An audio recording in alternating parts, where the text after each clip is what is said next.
The back alley smelled of damp cardboard and regret. It was my own private shortcut from the town square to my small rented cabin on the edge of the woods, a path I'd worn into the dirt over the last 6 months of my self-imposed exile. I liked the solitude. Or at least, I had convinced myself I did. Loneliness was a quiet ache I had learned to carry, a familiar weight in my chest. But tonight, the quiet was shattered by the crunch of heavy boots on gravel behind me. "Hold it right there." The voice was low and steady, a baritone rumble that vibrated through the narrow space between the brick buildings. It was a voice I knew, a voice I heard in my dreams sometimes, a calm counterpoint to my own frantic thoughts. I froze, my hand still clutching the strap of my messenger bag filled with new brushes and a tube of cerulean blue paint. I didn't need to turn around to know who it was. Deputy Cole Evans. The entire town of Northwood probably knew that voice. It was as much a part of the local geography as the river that cut through the valley. I turned slowly, my heart starting a frantic, uneven rhythm against my ribs. He stood silhouetted against the weak yellow light spilling from the end of the alley. He was tall, broad in the shoulders, filling out his drab-brown uniform in a way that seemed almost unfair. The crisp lines of the fabric only emphasized the solid strength beneath. His hat was pulled low, shadowing his face, but I knew the set of his jaw, the steady, unreadable gray of his eyes.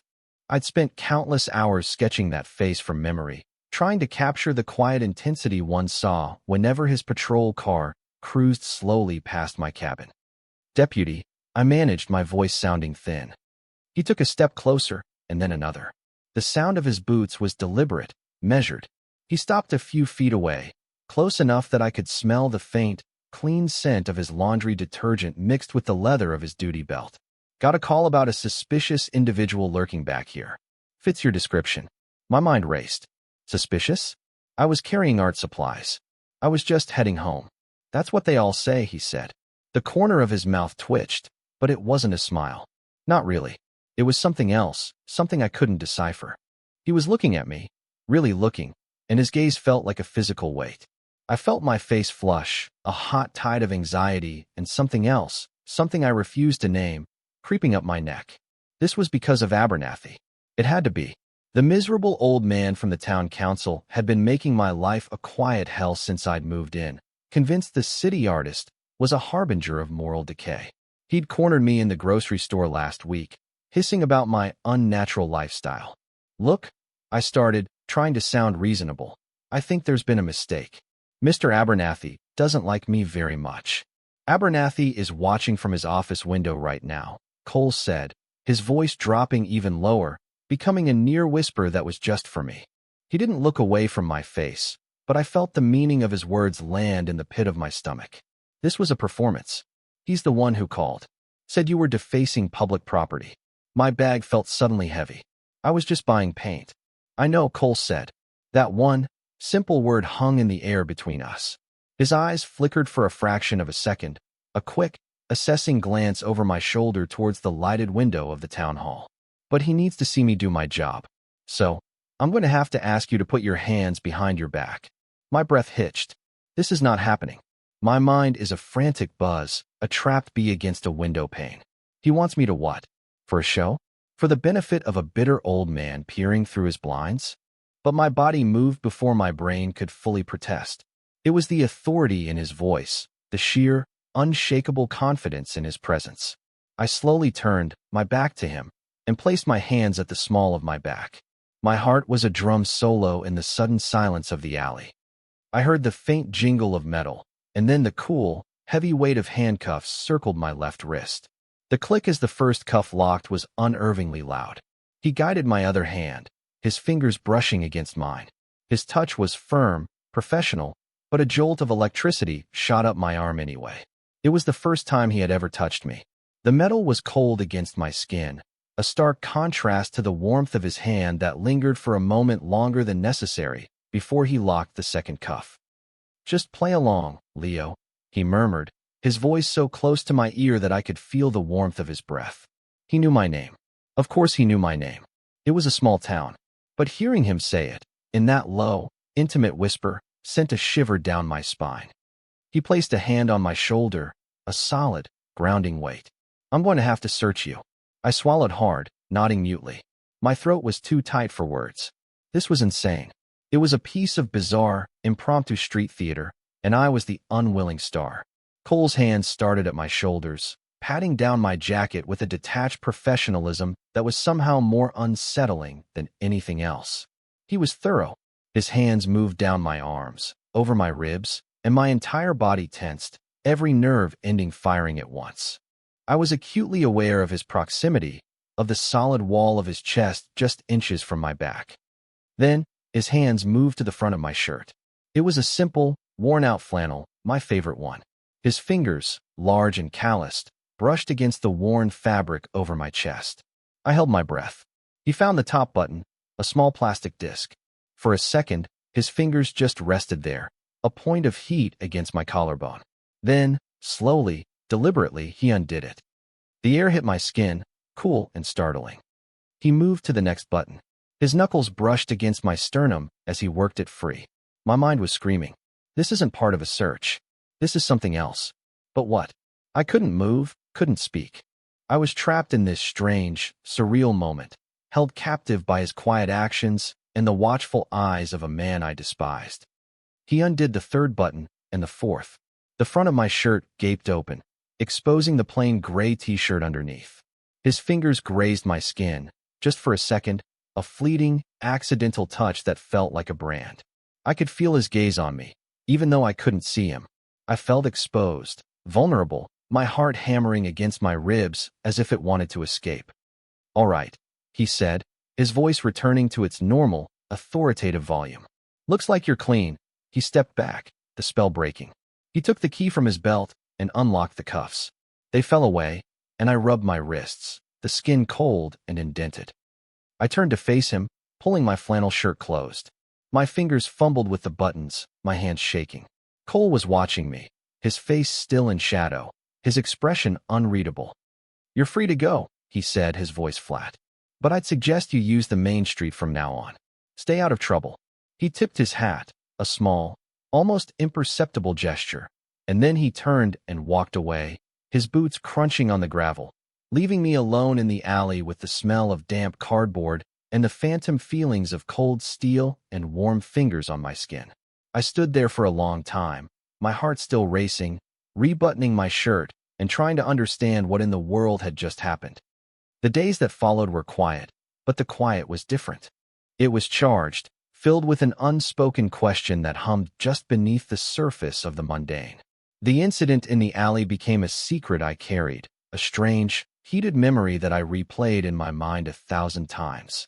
I tried to paint, but my canvases were filled with muted grays and deep browns, the colors of a deputy's uniform, the shade of a shadowed alley. I couldn't capture the look in his eyes because I hadn't been able to see it, and that was the most frustrating part. I avoided the town square, taking the long way around to the post office and the grocery store. I didn't want to see Abernathy, and more than that, I didn't want to see Cole. The thought of facing him in the broad daylight, of trying to act normal after what had happened, filled me with a paralyzing anxiety. But this was Northwood. Avoiding someone was a futile exercise. It was a Tuesday, a week after the arrest, when I saw his patrol car pull up the long gravel driveway to my cabin. I was on the porch, trying to sketch the way the afternoon light filtered through the pine trees, but my hand was unsteady. I watched as he killed the engine, the ensuing silence amplifying the sound of my own heartbeat. He got out of the car, moving with that same unhurried, deliberate grace. He wasn't wearing his hat today, and his short brown hair was ruffled by the breeze. He walked up to the porch steps, but didn't climb them. He just stood there, his hands in his pockets, looking at me. "Leo, deputy," I replied, my voice a little hoarse. I closed my sketchbook. "Just Cole," he said. "Off duty." He was wearing a plain gray Henley and worn jeans that fit him in a way that made my throat feel dry. He looked younger without the uniform, more approachable, but the intensity in his gaze was the same. "Just wanted to check in. Make sure Abernathy hasn't been giving you any more trouble." "No, it's been quiet," I said, which was true. "Thank you. For you know." He gave a slight nod. "He's a bully. Hates anything he doesn't understand. Best way to handle a bully is to take away his audience." So that's what it was. A show to disarm a bigot. It made sense. And yet, it didn't explain the way his fingers had hesitated on the buttons of my shirt, the warmth of his breath against my ear. I was overthinking it. I was a lonely artist who read too much into everything. That had to be it. Well, I appreciate it, I said, trying to sound casual. Can I offer you a coffee or something? The words were out of my mouth before I could stop them. He seemed to consider it for a moment. I watched the subtle shift in his expression, the way his eyes scanned my face. Yeah, he said finally. Coffee sounds good. The inside of my cabin was small and cluttered, smelling of turpentine and brewing coffee.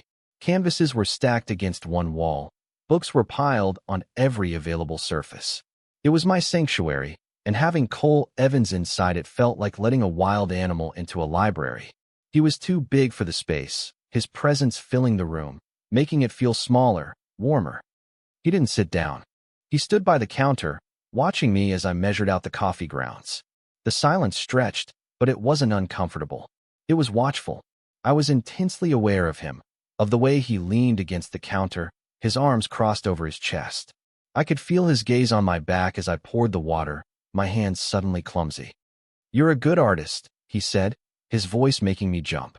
I turned around.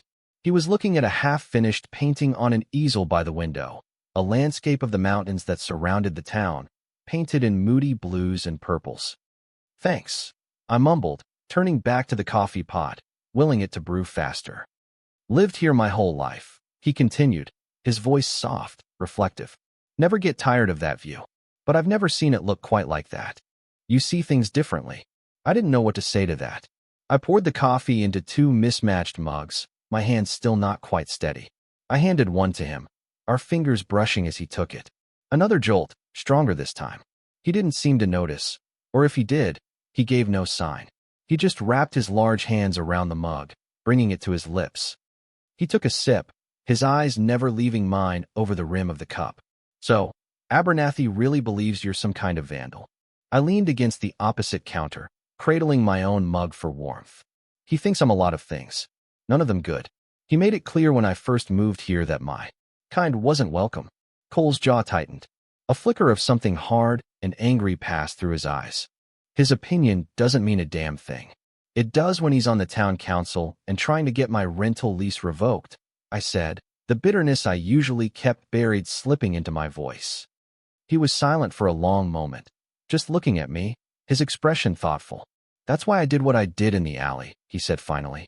It wasn't just about getting him off your back for one night. It was about creating a public record. Me, investigating a complaint against you and finding nothing. It's official. It makes it harder for him to push anything further without looking like he's got a personal vendetta. It was a logical, tactical explanation. It was kind, even. He was protecting me. And yet, it still felt incomplete. I searched his face for something more, some hint of the feeling I'd gotten in the alley, the feeling that this was about more than just procedure. But his expression was closed, his gray eyes as unreadable as a cloudy sky. He finished his coffee in a few more swallows and placed the empty mug in the sink. Well, I should let you get back to your work.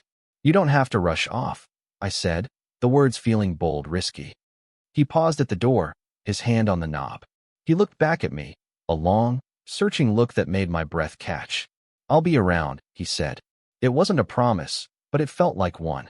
And then he was gone, the sound of his truck's engine fading down the driveway, leaving me alone in a cabin that suddenly felt much too empty. He was true to his word. He started stopping by every few days. Sometimes it was under the guise of official business, a quick check-in to see if there had been any more trouble. Other times, it was more casual. He'd show up with 2 coffees from the diner in town, or a bag of groceries he claimed he'd bought too much of. We'd sit on my porch, talking about nothing and everything. He told me about growing up in Northwood, about the fishing spot his dad used to take him to. I told him about art school in the city, about the noise and the crowds that had eventually driven me to seek out the quiet of a place like this. With each visit, the space between us seemed to shrink. He'd lean against the porch railing while I sketched, and I'd feel the warmth of his body, even from a few feet away. Once, I dropped a piece of charcoal, and we both bent to pick it up at the same time. Our heads bumped, and our hands brushed as we both reached for the small black stick. We froze for a second, so close I could see the flecks of silver in his gray eyes. could count the faint lines at their corners. "Sorry," he'd murmured, his voice rough. "My fault," I'd whispered back. He pulled away, but his gaze lingered on my face for a moment longer than was strictly necessary. In that moment, I was sure he felt it too, this invisible current that flowed between us, this tension that was as thick and tangible as the summer humidity. But then the moment passed, and he was just Cole again, the quiet deputy, and I was just Leo, the lonely artist. I became a student of his micro-expressions. I learned that when he was amused, the corner of his right eye would crinkle slightly. When he was thinking hard, he'd rub his thumb along his jawline. And when he was looking at me, really looking, his pupils would dilate just a little, a subtle shift in the gray landscape of his eyes that made my stomach flutter. I started to live for those small moments, for the casual brush of his arm against mine, for the low rumble of his laugh when I said something unexpectedly dry. My life, which had been a quiet, solitary affair, now had a new focal point. Cole. My feelings for him, once a secret, shameful thing I sketched out in the privacy of my notebooks, were becoming a vibrant, terrifying reality. I was falling for him, and I had no idea if he would be there to catch me. One afternoon, he found me struggling to stretch a large canvas, the wooden frame awkward and unwieldy. He didn't say a word, just took one side of the frame, his large hands easily gripping the wood. We worked in silence, a comfortable, practiced rhythm falling into place between us as we stretched the heavy fabric and stapled it down. When we were done, he helped me carry it inside and set it on the easel. He stepped back to look at the blank white expanse, his head tilted. "What's this one going to be?" "I don't know yet," I admitted. "Sometimes you have to live with the blank space for a while before you know what belongs there." He turned to look at me, his expression serious. "I get that," he said, his voice quiet. He held my gaze, and in that moment, I felt seen. It was a terrifying and exhilarating feeling. He saw the blank spaces in me, the parts one kept hidden, and he wasn't looking away. He took a step closer, and my heart started to pound. This is it. He's going to say something. He's going to do something. The air in the small cabin was thick with unspoken words, with months of pent-up longing. He reached out, his hand hovering in the air between us for a heart-stopping second. I thought he was going to touch my face, my shoulder, anything. Instead, his fingers brushed against the canvas, a light, feather-soft touch. "It's good canvas," he said, his voice a low murmur. "Strong." And then he dropped his hand and stepped back, the moment broken. He cleared his throat. "I should get going. Got a shift starting soon." I just nodded, my throat too tight to speak. I watched him walk out the door, my body thrumming with a mixture of disappointment and a strange, burgeoning hope. He had felt it. I knew he had. The space between us was no longer empty. It was filled with a tension so powerful it felt like it could shatter glass. And I had a feeling that sooner or later, it would. The storm rolled in from the west, a bruised purple mass of clouds that swallowed the afternoon sun. I'd been so absorbed in a new painting, a study of Cole's hands, strong and capable, sketched from memory, that I hadn't noticed the sky darkening until the first clap of thunder rattled the windows of my small cabin. The wind picked up, howling through the pine trees, making them sway like frantic dancers. Then the lights flickered once, twice, and died, plunging the room into a deep, gloomy twilight. I swore under my breath. Power outages were common this far out of town, but they were never convenient. I fumbled for the box of emergency candles I kept on the mantel, my fingers clumsy in the sudden dark. The rain started then, a torrential downpour that hammered against the roof and streamed down the window panes, blurring the outside world into a wash of gray and green. I had just managed to light a few candles, their small flames casting flickering, distorted shadows on the walls, when a pair of headlights cut through the deluge, sweeping across my living room. My heart leaped into my throat. I knew that truck. I ran to the window, peering through the rain-streaked glass. It was Cole's patrol vehicle. He was getting out, pulling the collar of his uniform jacket up against the driving rain as he sprinted towards my porch. I wrenched the door open just as he reached the top step, soaked and breathing hard. "Cole, what are you doing out in this?" "Dispatch got a call about a tree down on the main road out here," he said, shaking the water from his hair. Droplets flew, glistening like tiny diamonds in the candlelight. "Power's out for the whole valley." I wanted to make sure you were all right. I'm fine, I said, my voice softer than I intended. He was here. He had driven through a dangerous storm just to check on me. The thought sent a dizzying wave of warmth through my chest that had nothing to do with the candles. Come in, you're soaked. He stepped inside, bringing the scent of rain and wet earth with him. He filled the small entryway, his presence more overwhelming than ever in the cramped, candlelit space. He took off his wet jacket, hanging it on the hook by the door. The dark fabric of his uniform shirt was damp, clinging to the hard muscles of his chest and shoulders. I tried very hard not to stare. You're not going anywhere in this, I said, gesturing towards the window, where the storm was raging with renewed fury. The road is probably already a river. You should wait it out here. He looked out at the storm, then back at me. I saw a flicker of hesitation in his eyes, a brief internal debate. I held my breath. Please stay. Yeah, he said finally, running a hand through his damp hair. You're probably right. The relief that washed over me was so intense it made me feel lightheaded. We were trapped. Together. The thought was both terrifying and thrilling. The cabin, usually my solitary refuge, suddenly felt charged with a new, potent energy. The storm outside was a wild, chaotic thing, but inside, with Cole, there was a strange sense of safety, of being in the exact right place at the exact right time. I've got some stew I can heat up on the propane stove, I offered, needing something to do with my hands. Sounds good, he said, his voice a low rumble that seemed to settle deep in my bones. We worked together in the small kitchen, our movements a quiet, unpracticed dance in the flickering candlelight. I found the stew in a pot while he located the camp stove. Our shoulders brushed as we reached for the same cupboard. Our hands touched as he passed me the matches. Each small point of contact was like a spark, igniting a chain reaction of awareness that left my skin tingling. We ate sitting on the floor in front of the cold fireplace, the bowls of stew balanced on our knees. The only sounds were the howling of the wind, the drumming of the rain, and the quiet clinking of our spoons against ceramic. The silence wasn't empty. It was filled with everything we weren't saying. This is good stew, he said, breaking the quiet. It's just from a can, I replied with a small smile. Still good, he insisted. He looked around the room, at the canvases stacked against the walls, at the books piled on the floor, at the half-finished painting on the easel. His gaze was soft in the candlelight. It's nice here. Peaceful. It's usually more peaceful without the hurricane outside, I joked. He didn't smile. He just kept looking at me, his expression serious. You ever get lonely out here? He asked, his voice quiet, almost hesitant. The question was so direct, so unexpected, that it stole the air from my lungs. It was the question I asked myself every night as I lay in my too-big bed, listening to the silence. I could lie. I could make a joke, deflect, change the subject. But looking at him now, his face open and vulnerable in the warm, flickering light, I couldn't.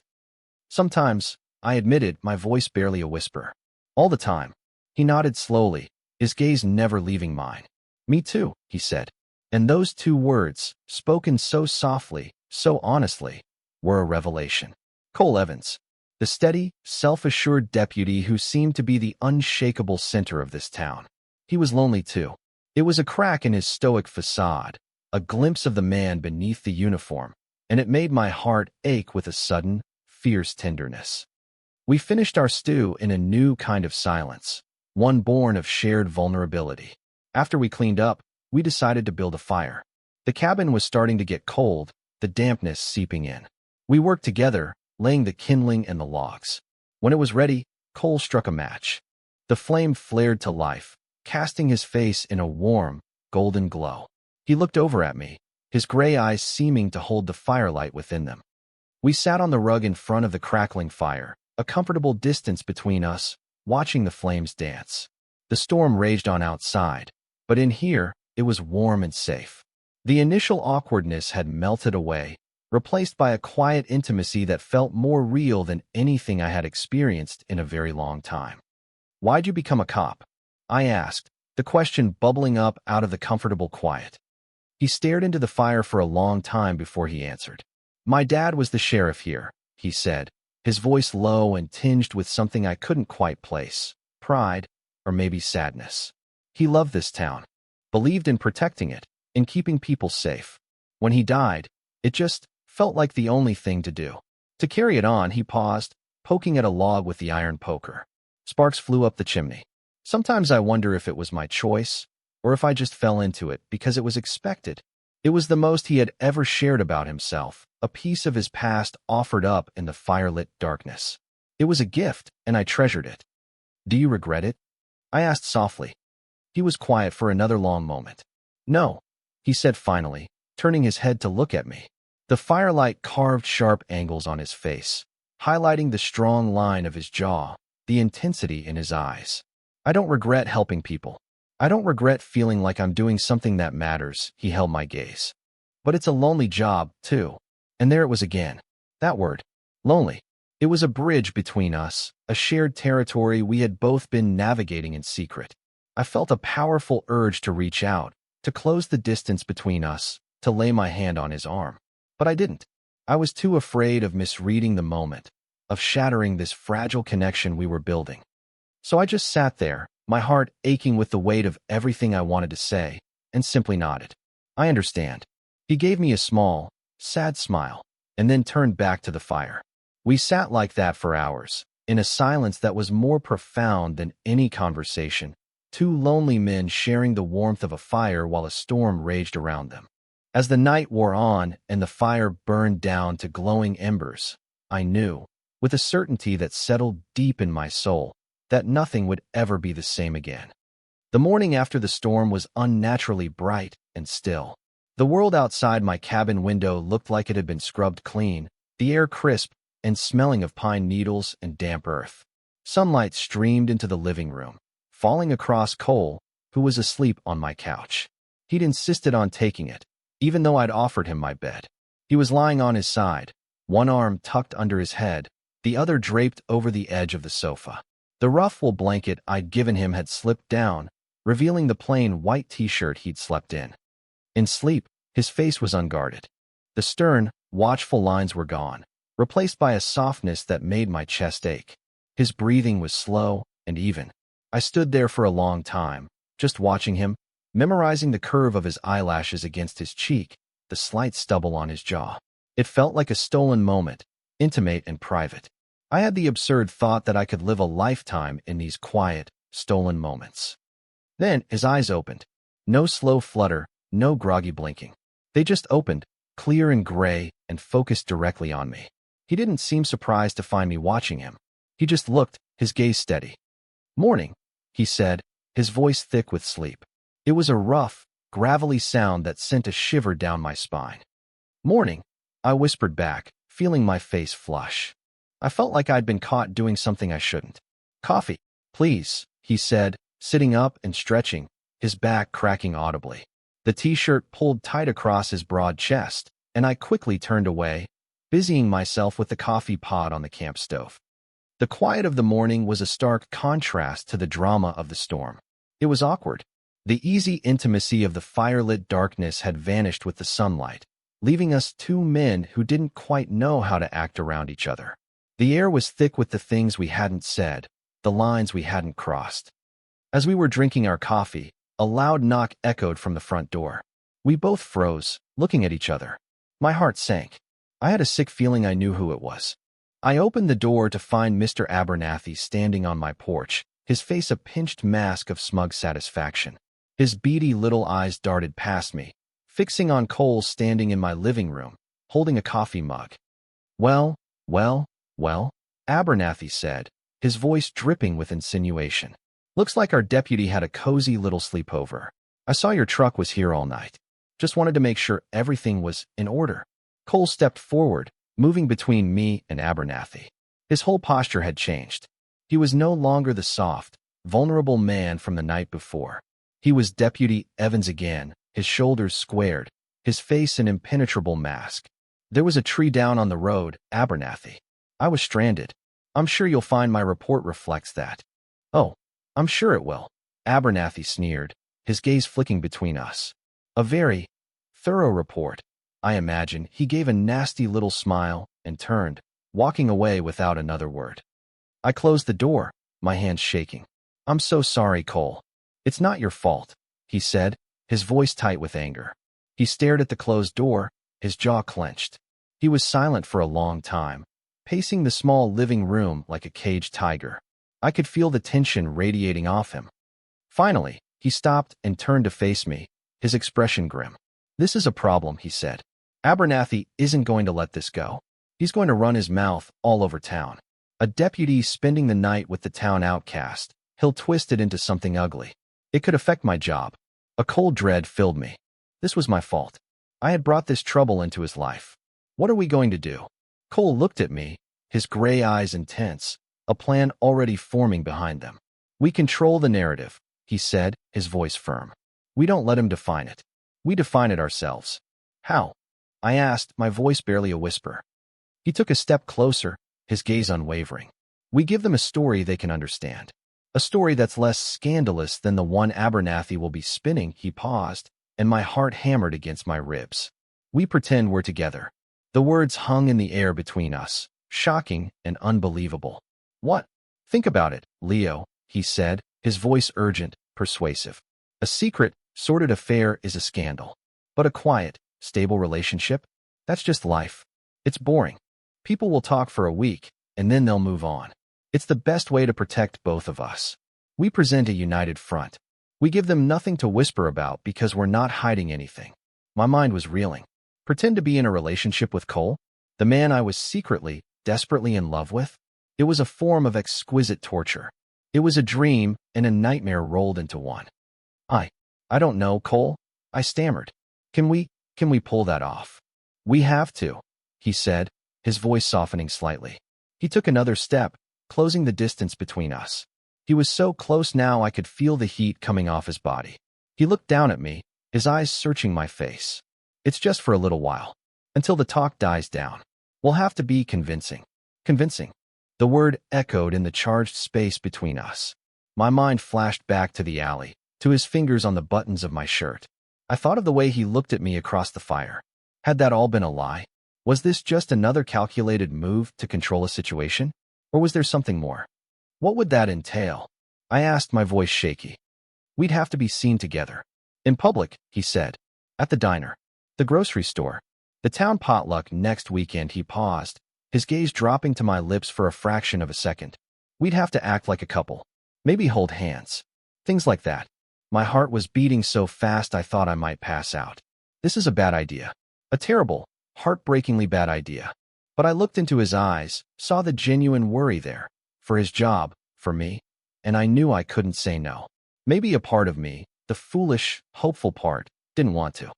"Okay," I heard myself say. "Okay, I'll do it." A wave of relief washed over his face, so profound it was almost startling. "Thank you, Leo," he said, his voice low and full of an emotion I couldn't quite name. And so the charade began. It started simply. Cole would pick me up in his personal truck, never the patrol car, and we'd go to the diner for breakfast. We'd sit in a booth by the window, in full view of anyone who cared to look. The first time, I was a nervous wreck. I could feel the eyes on us, the whispers that followed in our wake. Cole was a rock. He seemed completely unfazed. He'd just sip his coffee and talk to me in that low, calm voice of his, asking about my painting, telling me a story about a call he'd had the day before. He made it feel normal. Then, as we were leaving, he did it. He reached out and took my hand. His palm was warm and slightly calloused, his fingers lacing through mine with a natural ease that I definitely did not feel. A jolt went through me, so powerful I almost stumbled. I looked up at him, my eyes wide. He just gave my hand a small, reassuring squeeze and kept walking, leading me out of the diner as if it were the most natural thing in the world. My hand in his felt impossibly right. I was acutely aware of every point of contact, of the strength in his grip, of the way my smaller hand fit so perfectly in his. We walked to his truck like that, hand in hand, a public declaration of a relationship that didn't exist. It was the most honest lie I had ever told. The pretending became a strange new reality. We went grocery shopping together. He'd push the cart while I read the list, and we'd argue playfully over which brand of coffee to buy. He'd stand behind me in the checkout line, his hand resting on the small of my back, a casual, possessive gesture that made my knees feel weak. It was all for show, I told myself. It was all part of the plan. but my body didn't seem to know the difference.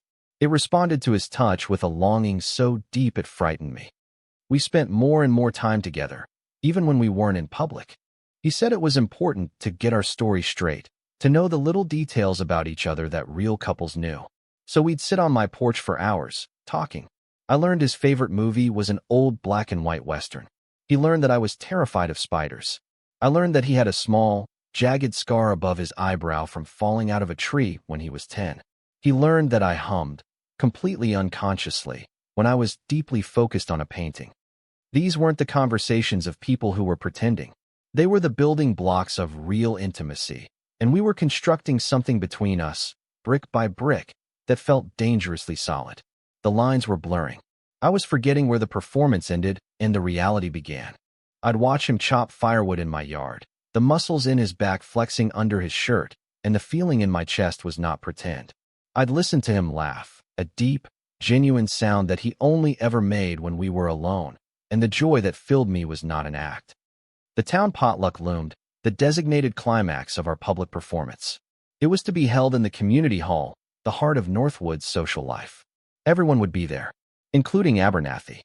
"We have to sell it tonight," Cole said as we drove there, his hands tight on the steering wheel. He seemed more tense than I'd ever seen him. After tonight, the talk should die down. I just nodded, my own stomach a knot of anxiety. I was wearing a new shirt, a soft blue one that Cole had offhandedly said was a good color on me. The knowledge that I had chosen it for him made me feel pathetic and hopeful all at once. The community hall was buzzing with noise and smelled of baked ham and gossip.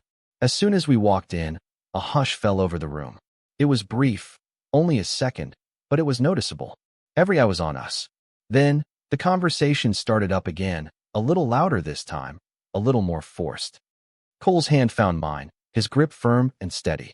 He led us through the crowd towards the food table, nodding at people, a calm, unreadable expression on his face. I just kept my eyes down, focusing on the comforting pressure of his hand around mine. We filled our plates and found a small table in the corner. We ate in near silence, the noise of the room pressing in on us. I could feel Abernathy's eyes on us from across the hall. He was standing with a group of other town elders, his face a thunderous scowl. "He's staring," I murmured to Cole. "Let him," Cole said, his voice low. "He's losing. That's why he's angry." After we ate, people started to approach our table, tentatively at first. The mayor's wife complimented my potluck contribution, a store-bought potato salad I'd put in my own bowl. The fire chief asked Cole about his truck. They were testing the waters, trying to see if our performance would hold up under scrutiny. Cole was brilliant. He was relaxed, charming, his arm draped casually over the back of my chair. He'd pull me into the conversation, referring to Leo and I, with an easy familiarity that sounded completely genuine. I started to relax. Maybe this would work. Maybe we could actually pull this off. Then Abernathy made his move. He walked over to our table, his presence casting a pall over the tentative cordiality. "Evans," he said, ignoring me completely. "Enjoying the party."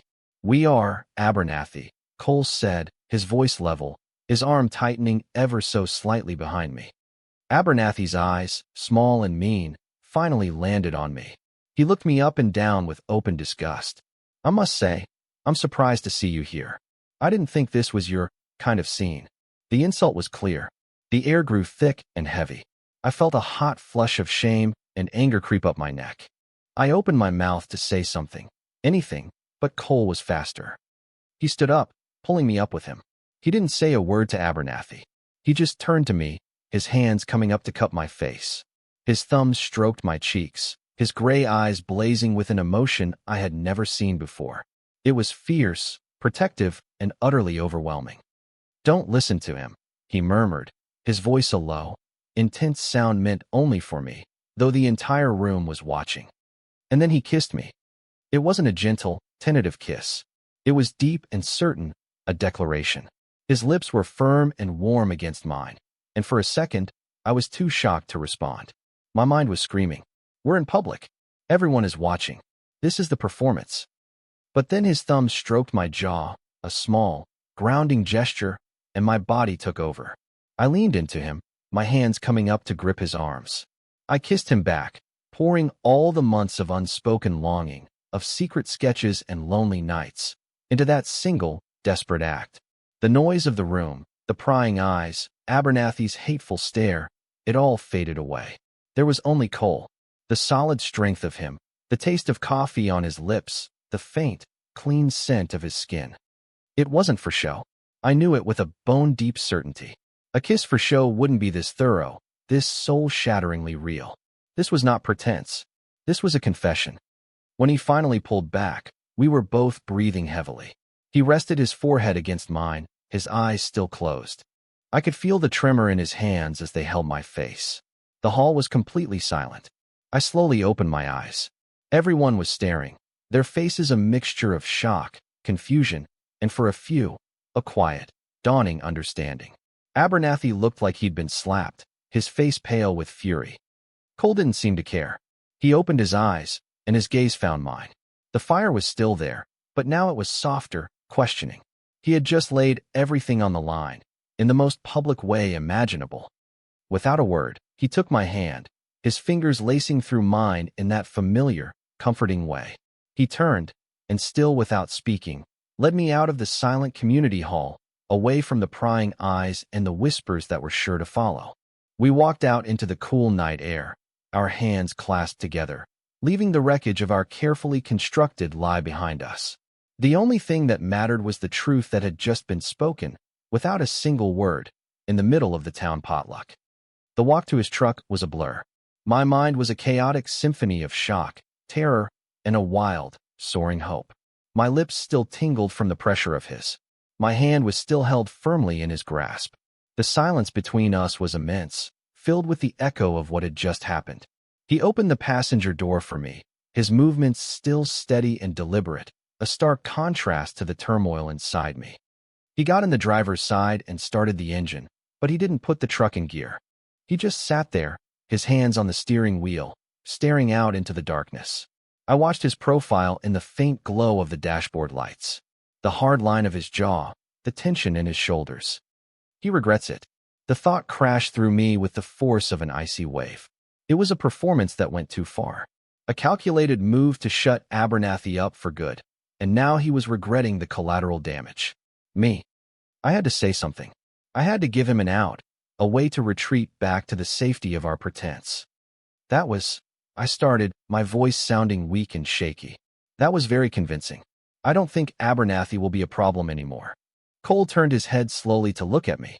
His face was shadowed, his expression unreadable, but his eyes were luminous in the dark. They pinned me in place.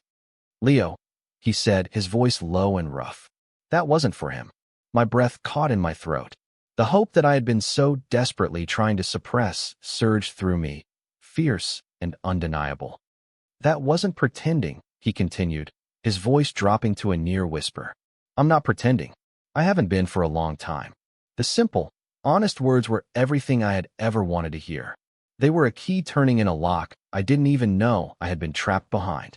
All the anxiety, all the second-guessing, all the lonely nights spent wondering, it all dissolved in that one moment, replaced by a feeling of profound, terrifying relief.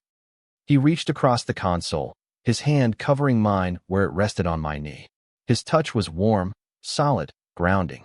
"I'm sorry," he said. "I shouldn't have done it like that, in front of everyone. When he looked at you that way, I couldn't. I just saw red." "Don't be sorry," I whispered, turning my hand over to lace my fingers with his. "Don't you dare be sorry." He stared at our joined hands for a long moment. Then his gaze lifted back to my face. He leaned across the console, and this time, when he kissed me, there was no shock, no audience, no ulterior motive. It was slow and gentle, a question and an answer all at once. It was a kiss that spoke of quiet mornings on the porch and shared silences by the fire. It was hesitant and searching at first, then deepened as I responded, my other hand coming up to cup his jaw, the rough stubble scratching against my palm. This kiss was not a declaration to a room full of people. This was a private conversation. It was tender and careful, a stark contrast to the desperate, claiming kiss in the hall. It was the consummation of 100 unspoken moments, of 1,000 lingering glances. It tasted of relief and a future I had never been brave enough to imagine. When we broke apart, he didn't move away. He rested his forehead against mine, just as he had in the hall, but this time it felt different. It was an anchor, not a shield. We stayed like that, breathing the same air, our hands still clasped tightly between us. "I've wanted to do that," he breathed, his voice thick with emotion. "Since the first day I saw you sketching by the river." A small, incredulous laugh escaped my lips. "You have a terrible way of showing it, Deputy." Arresting me in an alley, I felt his smile against my forehead. "I'm not perfect," he murmured. "Just slow, and not very good with words." "You do all right," I said softly. He pulled back just enough to look at me, his eyes searching my face in the dim light. "So what happens now?" It was the question that hung over everything. The pretense was shattered. The truth was out, at least between us. But the rest of the world, the town of Northwood, was still a factor. "I guess," I said, a slow smile spreading across my face. "We have to keep pretending. Only this time, we'll be pretending that we were only pretending before." A deep, rumbling laugh escaped him, the one I loved, the one that was only for me. It was the most beautiful sound I had ever heard. "I think I can handle that." He finally put the truck in gear and pulled out of the parking lot, but he didn't let go of my hand. He drove with one hand on the wheel, his other holding mine, his thumb stroking lazy circles over my knuckles. We didn't talk. We didn't need to. For the first time, the silence between us was completely, utterly peaceful. It was the silence of arrival, of coming home. The next morning, I woke up in my own bed, alone. For a terrifying, heart-stopping moment, panic seized me. The soft light of dawn was filtering through my window, and the cabin was silent. Too silent. I sat bolt upright, my heart hammering against my ribs. It was a dream. The kiss, the confession, his hand in mine. It was all a dream, a cruel fantasy spun from my own loneliness.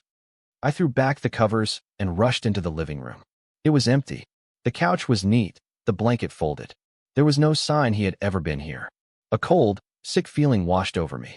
He'd left. He'd woken up in the clear light of day and regretted everything. The public spectacle, the emotional confession. He'd run. I sank onto the couch, my head in my hands. I was a fool. A naive, romantic fool. I had mistaken a moment of protective instinct for genuine affection. I had built a castle of hope on a foundation of lies, and now it had all come crashing down.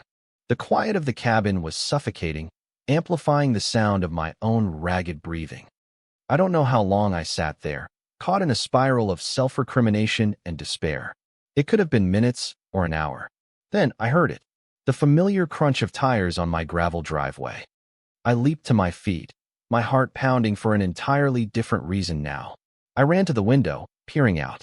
It was his truck. He was getting out, and he was carrying a cardboard tray with 2 steaming cups of coffee and a small paper bag. He hadn't run. I flung the door open just as he was about to knock. He looked surprised, a small, questioning smile on his face. He looked tired. There were dark circles under his eyes, but he was here. He was real. "You're up early," he said, his voice calm and steady. "I thought you were gone," I blurted out, the words tumbling out in a rush of relief and residual panic. "I woke up and you weren't here and I thought you changed your mind." His smile faded, replaced by a look of profound gentleness. He stepped inside, setting the coffee and the bag on the small table by the door. He reached out, his hands cupping my face, just as they had the night before. His palms were warm against my skin. "Hey," he said softly, his thumb stroking my cheeks. "Look at me." I met his gaze. His gray eyes were clear and unwavering. "I'm not going anywhere. I just went to the diner. I figured you might be hungry." He gestured with his head towards the bag. "And I couldn't face their coffee after getting used to yours, so I brought some for both of us." The simple, domestic gesture was so much more powerful than any grand declaration. He hadn't run. He had gone to get us breakfast. The knot of fear in my chest dissolved, replaced by a warmth that spread through my entire body. "Oh," I said, my voice thick. It was all I could manage. He leaned in and pressed a soft, firm kiss to my forehead. "No more thinking, Leo. Not for a while. Let's just be." And so we were. We drank our coffee and ate the slightly greasy but delicious breakfast sandwiches from the diner. We sat on the porch steps, our shoulders touching, and watched the sun climb higher in the sky. It was quiet, peaceful. The awkwardness of the previous morning was gone, replaced by a comfortable, settled intimacy. Later that day, we knew we had to face the town. The thought filled me with a familiar dread, but this time, it was different. I wouldn't be facing them alone. "We need to get some groceries," Cole said, his tone casual, but I knew what he was really saying. "It's time." I just nodded. "Okay." The drive into town was quiet. Cole reached over and took my hand, his fingers lacing with mine on the center console. It wasn't for show anymore. It was just what we did. The simple contact was a silent promise. We're in this together. Walking into the small grocery store felt like stepping onto a stage. Just as it had at the potluck, a hush fell. The checkout girl stopped scanning items. Old Mr. Henderson froze with his hand in the pickle barrel. Every eye was on us, on our joined hands. My first instinct was to pull away, to hide. But Cole's grip tightened, a firm, reassuring pressure. He didn't falter. He just grabbed a shopping basket and started walking towards the produce section, pulling me along with him as if nothing was out of the ordinary. "We need milk," he said, his voice normal, calm. Slowly, the sounds of the store started up again. The beeping of the scanner, the murmur of conversations. But the quality of it had changed. The whispers were still there. I could feel them, but they were different. There was less malice, more curiosity. Awe, even. We walked through the aisles, hand in hand, a quiet, unassailable unit. We passed Abernathy in the cereal aisle. He saw our hands, and his face went pale, then a blotchy, angry red. He opened his mouth as if to say something, but then he seemed to think better of it. He just glared at us, then turned and practically ran in the other direction. Cole had been right. We had controlled the narrative. Our open, unapologetic truth was more powerful than any of his hateful lies. As we stood in the checkout line, Martha, the woman who ran the store, gave us a small, hesitant smile. "You two make a nice couple," she said quietly as she rang up our milk and bread. "Thanks, Martha," Cole said, his voice warm. He squeezed my hand. "I think so, too." The days that followed settled into a new kind of normal. A better normal. Cole would come over after his shift, and we'd cook dinner together in my small kitchen.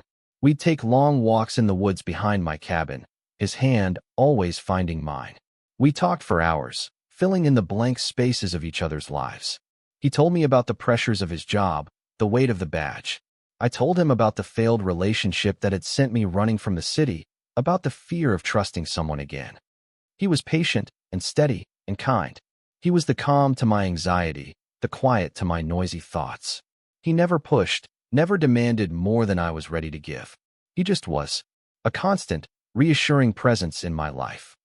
One evening, we were sitting on the porch, watching the sunset paint the sky in fiery shades of orange and pink. I had my sketchbook in my lap, but I wasn't drawing. I was just watching him. He was leaning back in his chair, his eyes closed, a peaceful expression on his face. "What are you thinking about?" I asked softly. He opened his eyes and turned to look at me, a slow, gentle smile spreading across his face. "Just that I'm happy," he said. "I can't remember the last time I felt this content." My heart swelled. "Me neither." He reached out, his fingers tracing the outline of my hand where it rested on my sketchbook. "I was so scared, Leo," he admitted, his voice barely a whisper. "Scared of what people would say. Scared of losing my job. Scared of what you made me feel." He looked me right in the eye, his gaze raw and honest. "But I was more scared of losing you before I ever even had you." Tears pricked my eyes.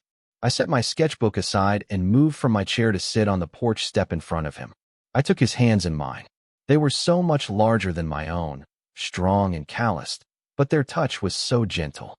"You're not going to lose me," I said, my voice thick with emotion. He leaned forward, his forehead resting against mine. "Good," he breathed. "Because I think I'm falling in love with you, Leo." "I think," I said, a tear finally escaping and tracing a path down my cheek. "I've been in love with you since you arrested me in that alley." He pulled back, a look of wonder on his face. He gently wiped my tear away with his thumb. And then he kissed me, a deep, searching kiss filled with all the love and gratitude and quiet joy that we had found together. A few weeks later, Cole came over with a small, oddly shaped object wrapped in newspaper. He had a mysterious smile on his face.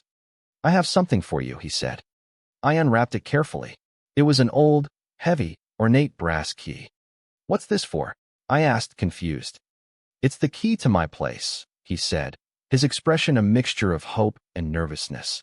My house, the one I grew up in. It's not much, but it's got a spare room you could use as a proper studio. And a porch with a better view of the mountains. He took a deep breath. I know it's fast, and we don't have to, but I wake up every morning and the first thing I want to do is see you. And I go to bed every night wishing you were there. I'm tired of driving back and forth. I want to come home to you.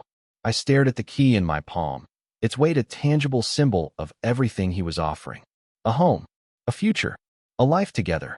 There was no hesitation, no fear, just a profound sense of rightness. I looked up at him, my heart so full I thought it might burst. I think I'd like that, I said, my voice choked with happy tears. The smile that broke across his face was like the sun coming out from behind the clouds. He pulled me into his arms, lifting me off my feet and spinning me around. I laughed, a real, uninhibited sound of pure joy. The story ends not with a dramatic climax, but with a quiet beginning. It ends with us making breakfast together in his sun-drenched kitchen, the one that smelled faintly of his father's old pipe tobacco and our freshly brewed coffee. It ends with me setting up my easel in the spare room, the light pouring in from the large window that looked out on the mountains he loved. I stood there, looking at the blank canvas, but this time, the white space didn't feel empty or intimidating. It felt full of possibility. I knew what belonged there now. I dipped my brush in a pot of cerulean blue and began to paint. I was painting the view from our window, the mountains strong and steady against the endless sky. And in the foreground, I sketched two figures sitting on a porch, their hands intertwined, watching the sunrise. It wasn't a picture of loneliness anymore. It was a picture of peace. It was a picture of home. I no longer felt like an observer of my own life. I was in the frame, right where I belonged, next to the man who had, in the strangest way imaginable, arrested my heart and set me free.